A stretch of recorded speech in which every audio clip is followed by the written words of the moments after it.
Whoa, Star. Whoa, boy. Whoa. Yeah. Well, now, Larry, come on, we go right around this way. Are you sure you got a key to this stately abode of evildoers, Uncle Zach? Well, I did have. I'll be dead hammered if keys ain't getting smaller every year. Oh, here it is. I mistook it for a dime twice. Yes, sir. When I was a-coming up, a key was a key, and a jailhouse key had to be fitted with wheels. Now look at that thing. Now that's what I call sending a boy on a man's errand. Is the sheriff's office in back? No, it's up in front, but I didn't want folks seeing us go in. There you are. Now let's get on in. I see a light up the hall. And the sheriff's waiting for us.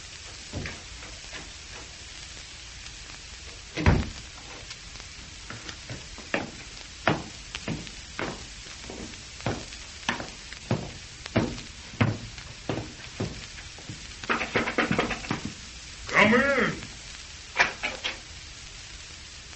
Oh, howdy, Uncle Zach. Yeah, hello, Sheriff. Howdy, Brandon. Glad to see you. Well, thank you, Sheriff. I'm glad to shake hands with you. Well, I see you got acquainted with Uncle Zach. Sit down, gents. Thank you. Well, Brandon, you're from down here away, I understand. Yes, sir. And Uncle Zach's about all my dad talks about nowadays. Dad and Uncle Zach used to be in the Rangers. Yes, your dad had natural talent for slinging lead. And from what I hear, you inherited this shooting eye, Larry. Well, not so accurate as you and Dad used to be, Uncle Zach. I can't roll a can without nicking it, but I can put 6 slugs through it before Dad can get unlimbered. Faster than Alex used to be, Larry? Well, something like this. I'll be dead hammered if you ain't dangerous with that health destroyer, son. Yes, sir. If you can shoot half as good as you can juggle, you're the man we need here in Cameron Gulch. Take a load off your feet while I tell you about this limb of Satan called the Black Ghost. Thank you. Mind if I hang my belt up here? Don't do it, Brandon. Keep 'em on. I've done got plumb scared to take mine off. As bad as that, huh? The sheriff is right, Larry. We don't know who to trust. That's right, Brandon. I've rid 10 good horses into the ground and lost enough weight to make another ordinary-sized man chasing the Black Ghost. Now, might just as well have been chasing butterflies for all the good it done me. Uncle Zach here tells me that nobody even knows who the Black Ghost is. No, but it don't stop a man from having ideas. Did you ever hear of the Gila gang?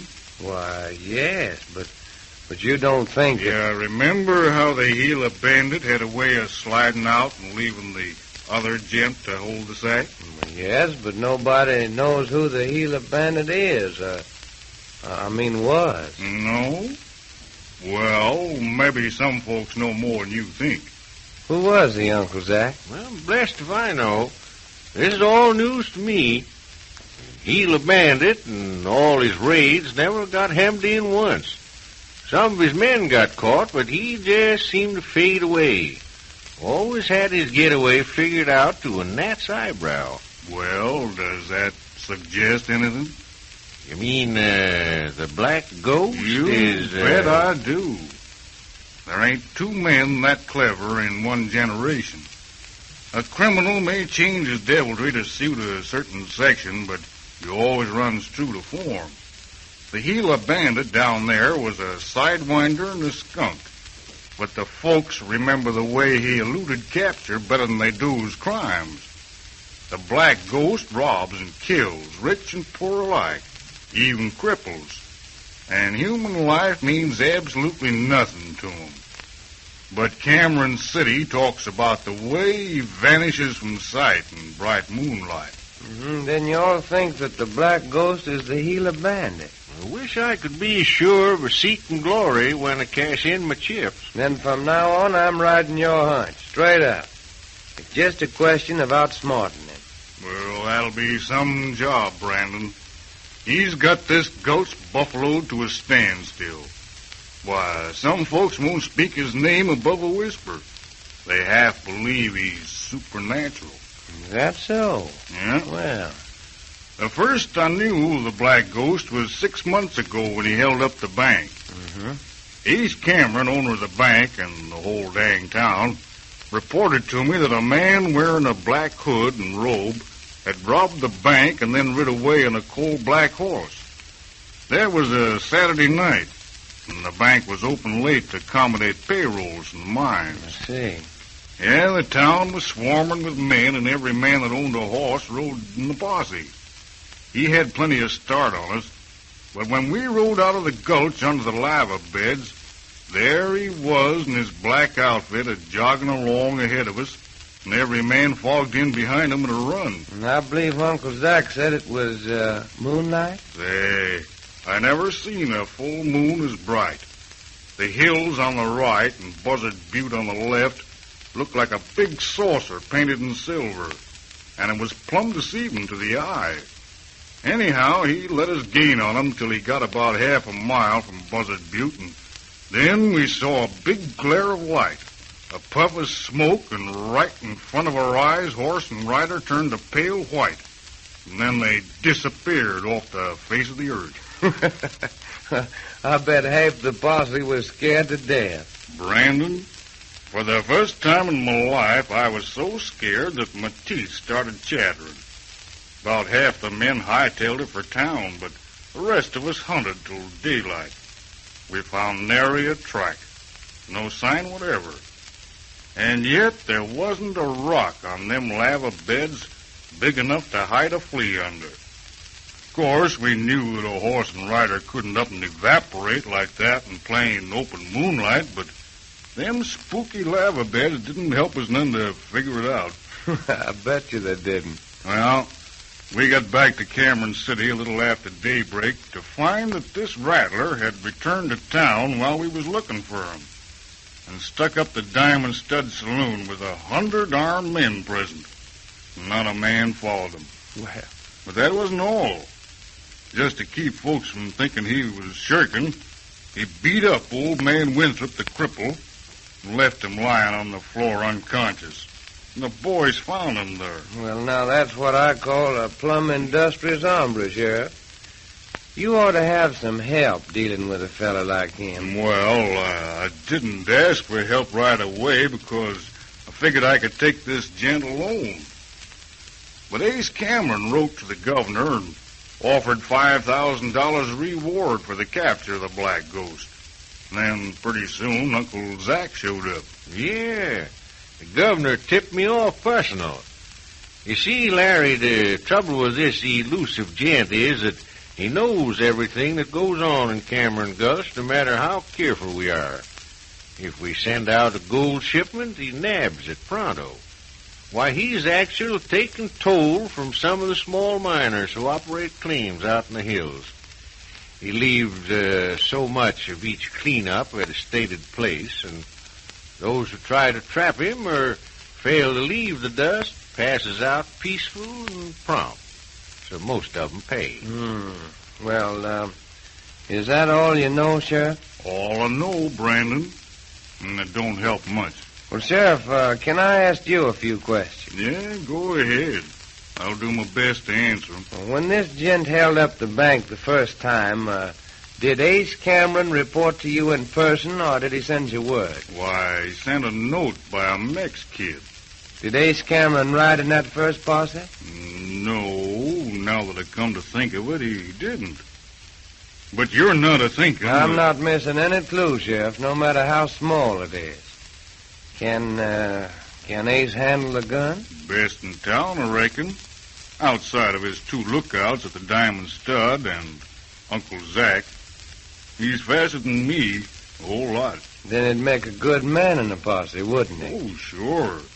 But then you gotta remember that Ace Cameron is sort of the head man in this town. He's got, his dignity to maintain.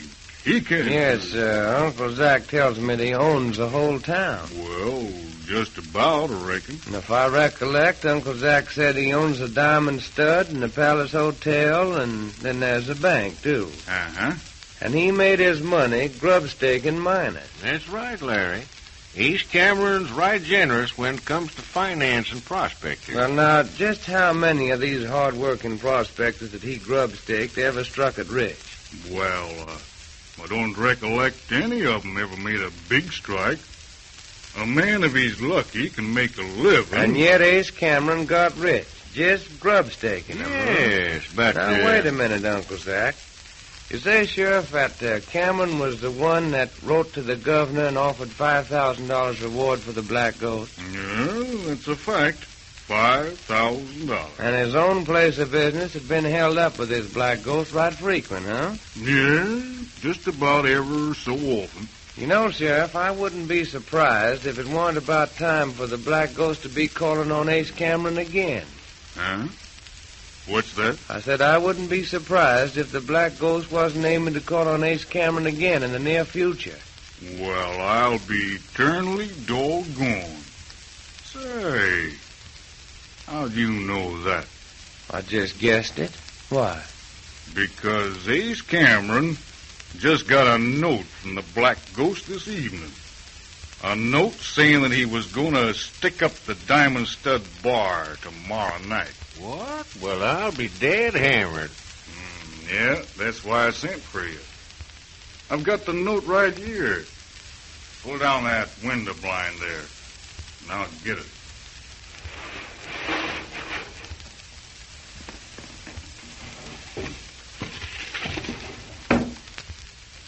Yeah, here you are. Mm-hmm. Written on a typewriter, huh? Mm-hmm. I wonder how many machines are in town.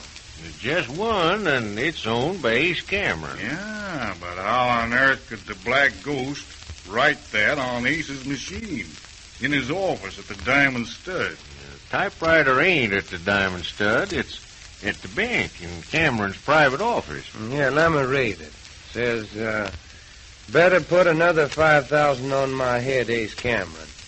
It'll help you tomorrow night when I call on you at the Diamond Stud. Be sure and have plenty of cash on hand. And it's not signed. It don't need to be signed. That rattlesnake sure has his nerve. So he aims to hold up the Diamond Stud tomorrow night. Well, the moon's on the increase, almost full. Never operated except moonlight nights. Ace says he put on extra guards. Well, if you ask me, this Black Ghost is running a fine, large bluff. No man in his right senses would try a stunt like that. Son, don't you be too sure about that. Black Ghost don't run no bluffs, not none at all. He'll be here just as sure as shooting. I'd like to see him try it. You probably have your wish, Larry. He's plumb tricky. He'll do it and get away with it. Maybe he'll get away with it. But a gent don't always run along without making mistakes. And this time, I think he's made one.